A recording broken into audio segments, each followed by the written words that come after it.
नमस्कार। आप सुन रहे हैं पवन प्रशांत की पुस्तक महामात्य अजंता अदिति के साथ एपिसोड 2। किसी ने उदयन को अत्यधिक मधुर स्वर में पुकारते हुए कहा, श्रीमान जी।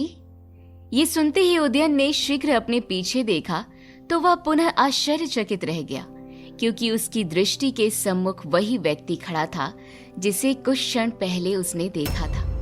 पहले उसका चेहरा तो नहीं देख पाया था, परंतु उसके तन पर वही ग्रामीण वेशभूषा और हाथ में वही लाठी थी। वो भी उदयन की भांति नवयुवक ही था, परंतु वो एक अच्छी खासी कद काठी का युवा, सिर पर साधारण सी पगड़ी, चौड़ा सीना और चेहरे पर तेज के साथ साथ हल्की सी मुस्कुराहट लिए, जैसे इस घने जंगल और सूर्य के ताप का प्रभाव उस पर शून्य है।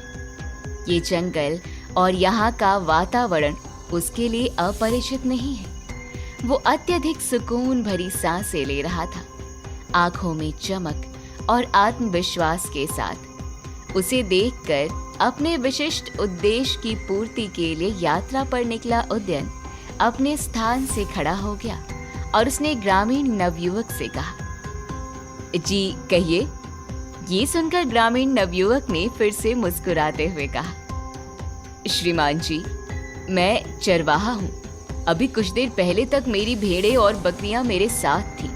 मेरे आसपास ही घास चर रही थी। इसी मध्य अचानक मुझे आलस्य आया और मैं एक वृक्ष की शीतल छांव के नीचे लेट गया। लेटते ही मेरी आंख लग गई और मैं कुछ समय के लिए गहरी निद्रा में चला गया।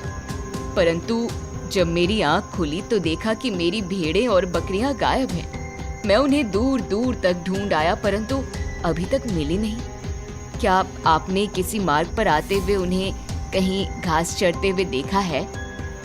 उस चरवाहा नवयुवक की बात और उसकी समस्या सुनकर उदयन ने जवाब देते हुए कहा, मुझे क्षमा करें श्रीमान जी, मैं नदी की दिशा से आ रहा हूँ। इस मार्ग पर आते हुए मुझे आपकी भेड़ और बकरियां दिखाई नहीं दी हैं। ये सुनते ही चरवाहे को थोड़ी सी निराशा हुई। इसी निराशा के साथ वो पुनः इधर उधर देखते हुए बोला, फिर पता नहीं कहाँ चली गई हैं। परंतु अगले ही क्षण वो पुनः मुस्कुराया।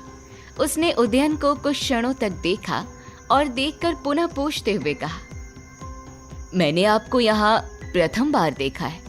कहाँ से आ रहे हैं आप और कहाँ जा रहे हैं? या कहीं आप इस घने जंगल में रास्ता तो नहीं भटक गए? चरवाहे की बात और उसके साथ एक कई प्रश्नों को सुनकर उदयन ने कुछ क्षणों तक चरवाहे को देखते हुए विचार किया कि ये साधारण सा दिख रहा है, इसलिए इसे थोड़ा बहुत परिचय दे देना चाहिए। ये विचार करने के पश्चात उसने कहा, मेरा नाम उदयन है। मैं बहुत दूर नगर से आया हूँ, यहाँ के एक प्राचीन राज्य के बारे में जानने के लिए, और शायद अभी तक मार्ग भी नहीं भटका हूँ। उदयन की बात सुनकर चरवाहा बहुत ध्यान से उसे देखने लगा। कुछ क्षणों तक देखते हुए वो पुनः मुस्कुराया और बोला, श्रीमान जी, जिसे आप राज्य कह रहे हैं ना, वास्तव में वो विशाल भूमि वाला साम्राज्य था, जिसकी सीमा उसके भव्य और अद्वितीय राजमहल से लेकर जहाँ से आप आए होंगे वहीं से, और हो सकता है कि उससे भी आगे तक की भूमि से होते हुए सैकड़ों मीलों तक चारों दिशाओं में स्थित थी। श्रीमान जी, ये आज भी उसी महान और वैभवशाली साम्राज्य की विस्तृत भूमि अशोका भूमि है, जहाँ आपका स्वागत है। चरवाहे की बात सुनकर उदयन आश्चर्यचकित रह गया, क्योंकि उसे इस प्राचीन राज्य के बारे में इतनी जानकारी नहीं थी। इसलिए उसने विनम्रता पूर्वक चरवाहे से कहा, पुनः क्षमा चाहता हूँ मित्र, मुझे ज्ञात नहीं था। अशोका साम्राज्य के बारे में इतनी महत्वपूर्ण जानकारी देने के लिए आपका बहुत बहुत धन्यवाद। किंतु क्या आज अशोका साम्राज्य की इस भूमि के अतिरिक्त कुछ और शेष है जिसे मैं देख सकूं, निहार सकूं? उदयन की बात सुनकर चरवाहे ने पुनः उदयन को कुछ क्षणों तक देखते रहने की बात कहा, आदरणीय, बिना किसी उद्देश्य से इस संसार में कुछ भी घटित नहीं होता। लगभग 1000 वर्ष से अधिक प्राचीन इस साम्राज्य की भूमि को निहारने आए हो, कृपया आप अपना उद्देश्य स्पष्ट करें। सामान्य से दिखने वाले चरवाहे के मुख से इतना उच्च कोटि का विचार और उसका प्रश्न सुनकर दूर नगर से आया उदयन फिर से आश्चर्यचकित होकर उसे देखते रह गया।